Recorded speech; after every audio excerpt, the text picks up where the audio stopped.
High, দোল তো চলেই এলো। আর দেখেছো নবদ্বীপেও কিন্তু পরিক্রমাও শুরু হয়ে গেছে। আর আমিও বেরিয়ে পড়েছিলাম একটু ঘুরু করতে নবদ্বীপ কেশবজির গড়িয়ার মঠে। নবদ্বীপবাসীরা তো জানোই এই সময় এক সপ্তাহ আগে থেকে এখানে মেলা বসে আর খুব সুন্দর করে সাজানো হয়।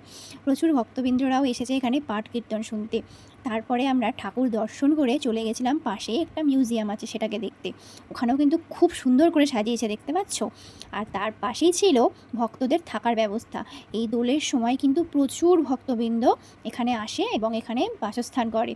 মেলা ঘুরতে ঘুরতে দেখলাম এখানে প্রচুর হরেক মাল আর ঠাকুরের পোশাক আশাক আসবাবপত্র এমনকি বিভিন্ন পুপি ড্রেসের কালেকশানও খুব সুন্দর ছিল।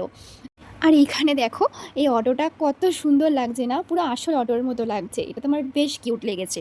তারপরে আমরা মেলা ঘুরে ঠুরে কিছু খাওয়া দাওয়া সেরে রওনা দিলাম বাড়ির উদ্দেশ্যে। তো ভিডিওটা এখানেই শেষ করছি। কেমন লাগলো সবাই জানাবে, ভালো লাগলে লাইক কমেন্ট শেয়ার করে দেবে। দেখা হচ্ছে নেক্সট কোনো ভিডিও। Tata bye.